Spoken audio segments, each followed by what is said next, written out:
Hi, my name is Emma. My sign name is Emma, and you are? Hello, I'm Diane from the Edinburgh Film Festival. And I'm just a non-her actor. So we're in the Filmhouse, Café in Filmhouse, and you're actually very, very busy at the moment because you're working on the film festival. Yeah, the film festival opens a week tomorrow, so it's quite a busy time. So we appreciate you spending Not at all, time it's for us. Pleasure. Even if it's just with me.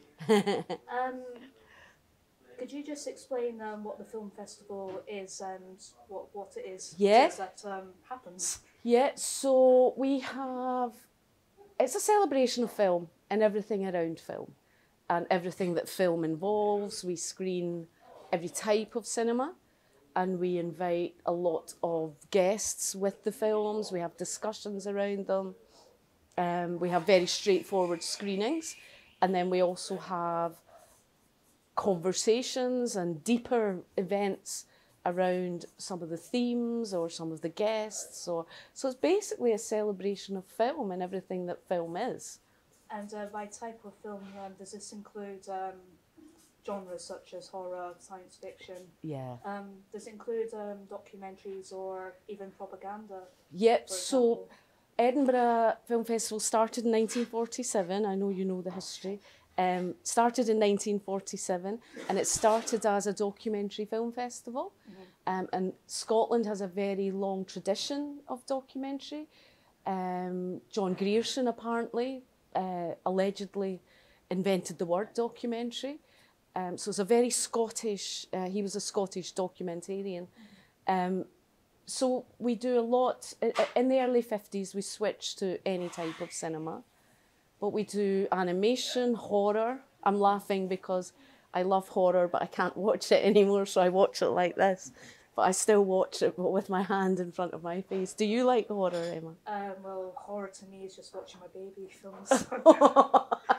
Yeah. I look like whoever is Chucky. That's terrible. My brother says so.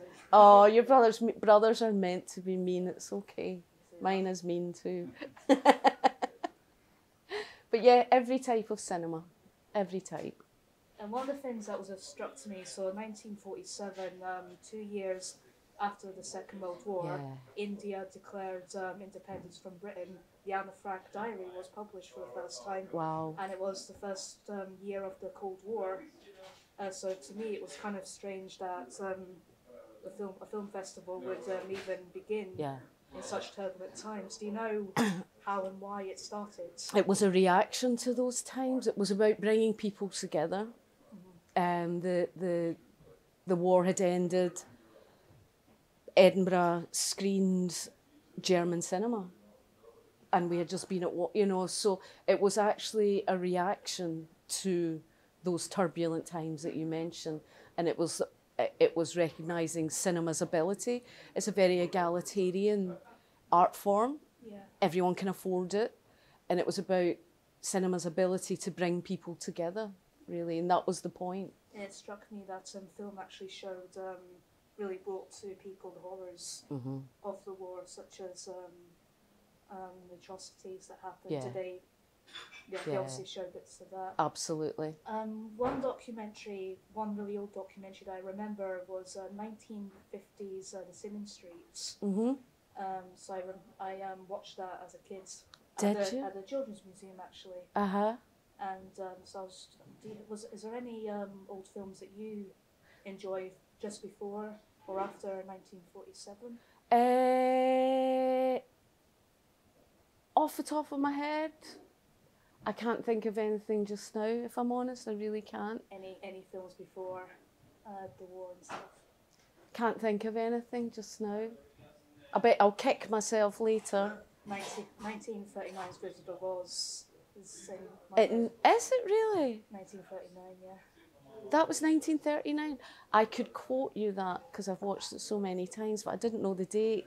Your head for history is very good. That was actually my first role with Scarecrow. Honestly? Yeah, my last line was 290 times 72 makes 20,880. Oh my God. And I'm just throwing that to annoy my mother.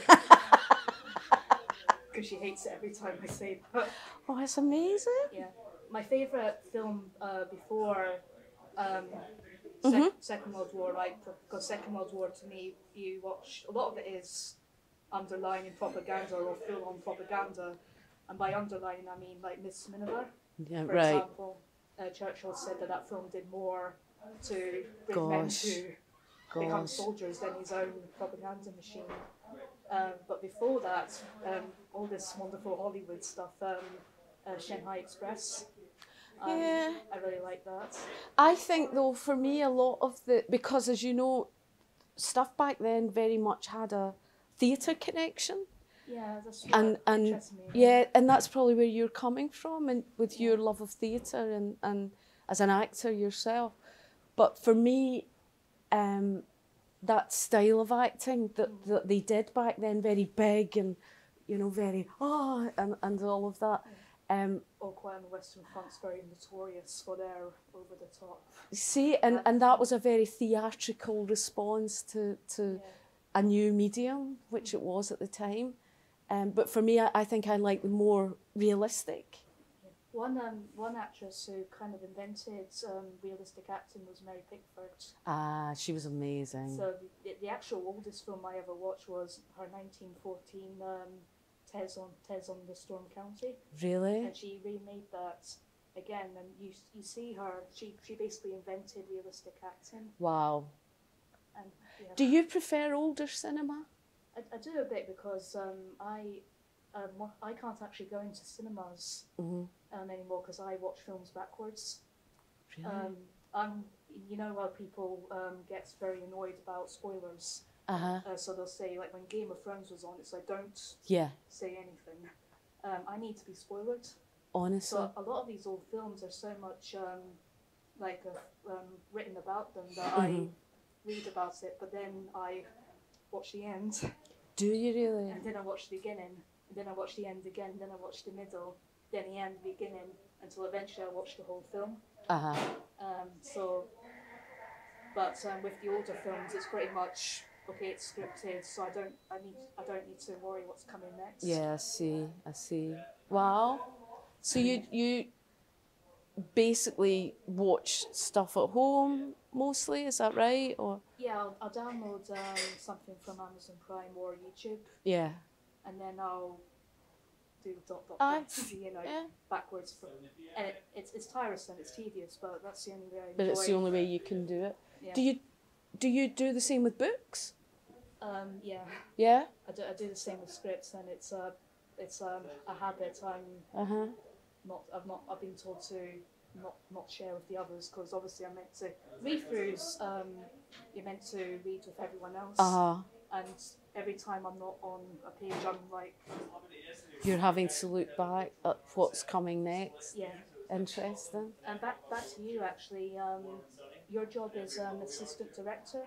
Deputy artistic director. So I do all of the production of the festival, like actually making sure it all happens, if you like, and I manage the guests department, the production department, that sort of thing. So it's really just knitting it all together. So that's like basically calling in people if they're late and just... No, I don't do that, Emma, because it's me who's late. Fair enough. But no, it's just knitting it all together, you might say. Mind you, I'm always early, so it's... Actually, so am I. I've got a problem in that I have to be early. It's just... You've got no idea about my problems with it. Maybe an early... Shall I tell you a bit more about what that involves? If you can. Yeah. So we have our artistic conversations that won't be that different from your own and Long has. But so we decide what we're doing. We decide then on the special projects. We decide if we get this guest, can we do a 90-minute interview? Or so that's what I start to do once we have the ideas, is I start to contact people and try and get them in. We then look at the venues. That's another big thing. We use the Traverse Theatre, as you probably know. And so it's about matching each event with the right venue, which mostly we get right, I hope. And then writing about the films and presenting them. So being there to do Q&As and things like that, and just presenting them to the audience. And so it's really just all the infrastructure around each screening. When you said guests, does that mean like famous people? Aye, sometimes it does, yeah. Is there any quote-unquote famous people that you met apart from me? Apart from you. Do you know who I've loved? I'm thinking off the top of my head, Charlize Theron is amazing and one of the funniest and brightest women I've ever met. Wonderful.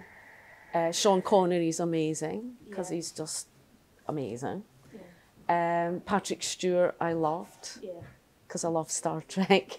My dad had a funny story about Patrick Stewart. Honestly? Actually, yeah. He was I think a friend or a father's friend of Patrick Stewart's, who was a friend of my dad's, said his father saw Patrick Stewart rehearsing a scene in college, and he said that young man, he could maybe go for it a bit more, but he's not really going anywhere at the moment. Oh. And then he didn't recognise him. He watched Star Trek and said, that man's amazing. He is amazing. And his son was like, that's the man yeah, he is amazing because he can do classics and he can do everything, and he's a brilliant actor. But we've got some great actors here in Scotland, I think. Yeah, we recently lost Pauline Knowles. And I think tonight they're having a memorial performance. And I saw her actually in Lion the Witch and the Wardrobe as the Witch. Really? And she was terrifying. Oh, and you remember that. These things stay in your head, don't they? The show itself was it was one of those shows where the actors are sort of bringing the energy down. Yeah. There's like one or two standouts. And she was, as soon as she came on stage, she frightened all the kids. She was amazing. Amazing. Do you like scary things the best? Once I know it's coming. Yeah. I remember going to see, what was it that Daniel Radcliffe was in, the Woman in Black? Oh, yeah. I saw the theatre version. Yeah, I bet that was scarier. I laughed. Did you really? I laughed. I hadn't been spoiled, but I knew it was going to be scary. Aye. But everything was such, I think because the audience reaction made me laugh.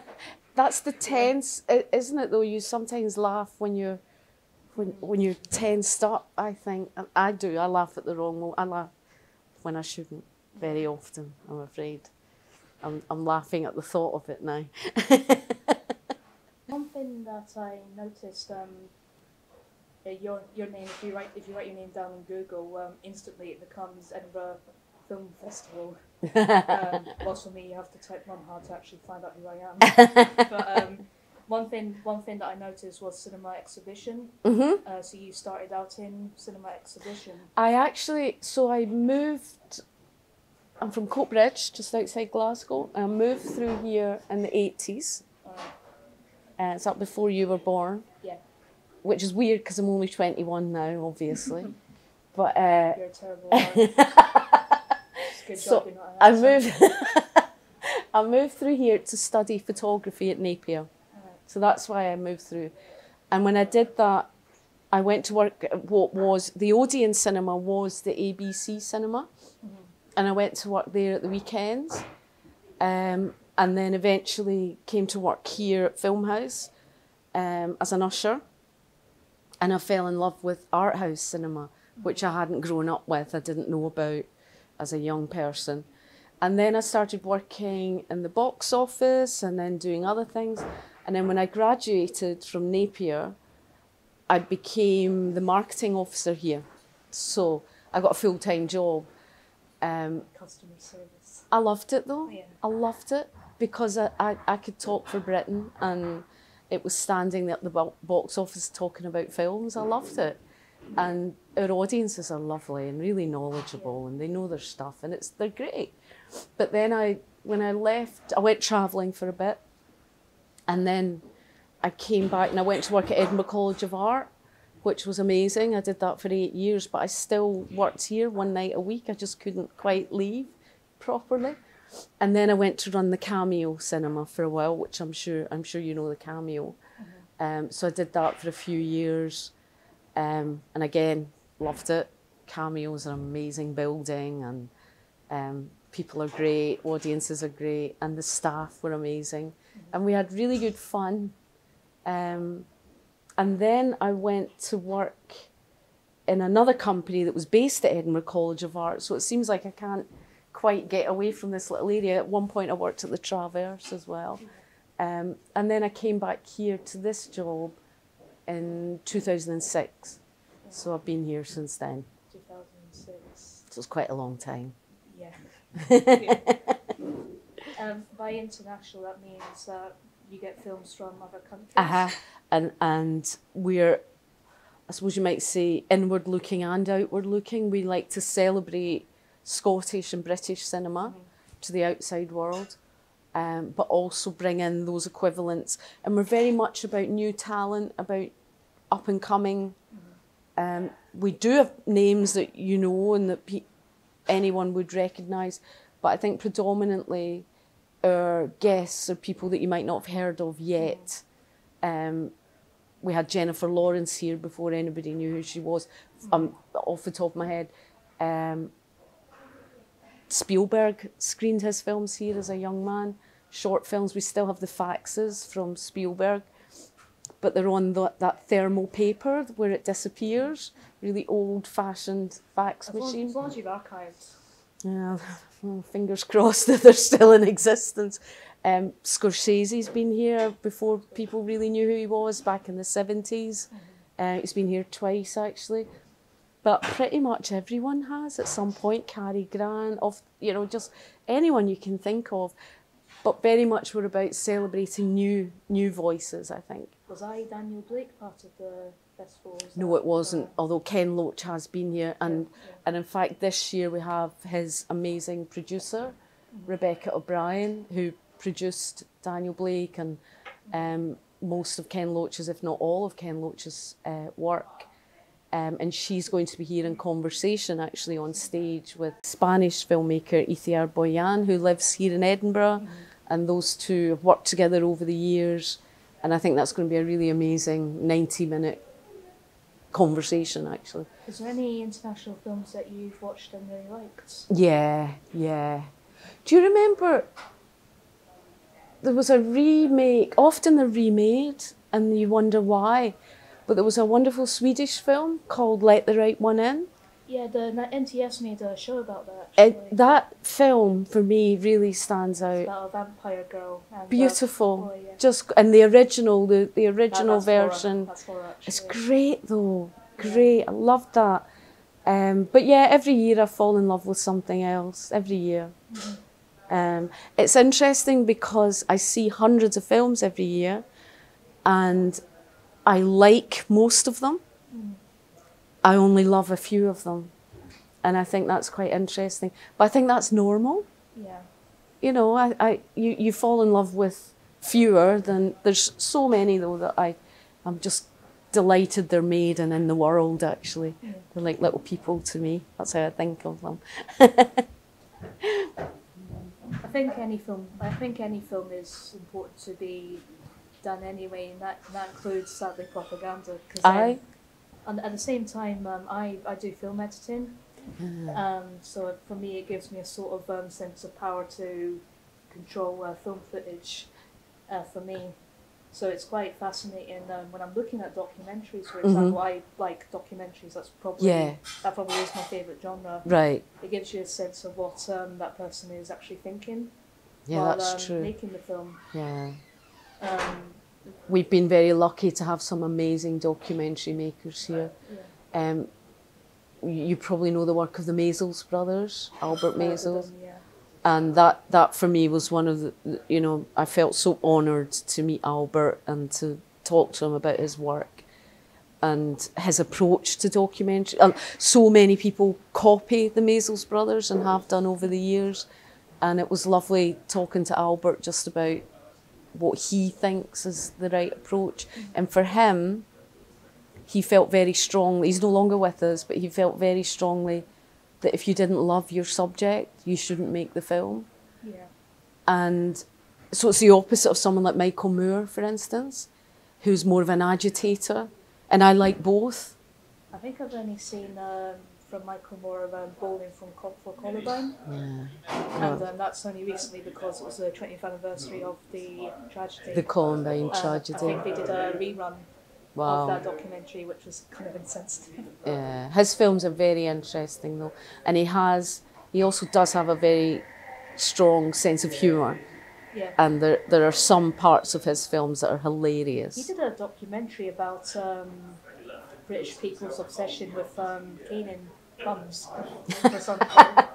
He did a study of our health system and that sort of thing. Yeah. And it was very, very funny actually, very funny. Yeah. But he's more of an agitator than Albert was. I would think Albert's films are just stunning, beautiful works of art. They really are, and they really enlighten you on another group of society that you didn't even know existed. You know, it differs from such as BBC and ITV documentaries, which apart from recently 63 Up, oh yeah, that's featured is very much the same. I get sent this is a personal story. I get sent a lot of disability documentaries. Do you? Yeah, I get friends who say, "What do you think of this?" And it's always the same. It's always about how this person is suffering and how the parents are suffering, and it differs. Like it might be the kids. It's always a kid. Yeah. It's never an adult. Yeah. It's about the kids' behavioural problems, how it affects the family. And I'm just watching this thinking to myself, I don't need a reminder that I make my parents sad and that. Like, can't you do something a bit more about a bit more creative as well. And maybe about the human Yeah, aspect. exactly.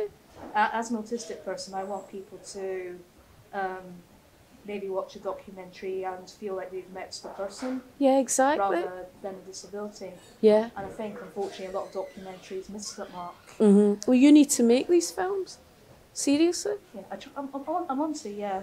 You should. I'd like to, just figuring out. Because you've got a voice, you've clearly got an opinion and a voice, and you're not afraid to use it. And that's more than half the battle, isn't it? One kind of documentary I've done was hashtag Mum Matters. Yeah? That was done last year in response to funding cuts, unfortunately. But we got it back. Really? And we made, me and Lumhouse Theatre Company made it together while I was rehearsing for a show, believe it or not. At the same time? Yeah, it was about 10 or 15 minutes. So that's the closest to a documentary I've done. And I made sure a lot of the guys were some of the guys were a bit upset. But I made sure the documentary was much more positive because I don't like watching people getting upset. Yeah. So I think I've done Good well. for you. I'd like to do something like that again. Yeah. Whether it's with Lumhouse Theatre Company or with anyone even. Yeah, but it's a skill alone just to know that you have that voice. Or even like if I had the money, I'd go around and just visit every disability arts group there is. Stopgap and Theatre talk to them. In Independence in Glasgow, Birds of Paradise. Film them, ask them what they do, and put them all together and say, okay, this is like Britain's side of disability arts, which is huge. Yeah. Now, what about the rest of the world? Yeah, interesting. Like how really interesting. Because disability arts it's given me a sense of purpose. It makes me feel calm. It makes me feel happy. Yeah. And it's been able to get me to talk to people like you. But that's amazing. Yeah. That's amazing. And make these connections. Well, else I would just be sitting home playing games. And that's a film I would watch. You know, that's a film for everyone. Maybe I should get work. Yeah. Let's get crowdfunding. Let's get. You start. I'll chip in the first 20. 300 quid. I don't get paid much. I don't anyway. Well, you're a woman, so. Yeah, exactly.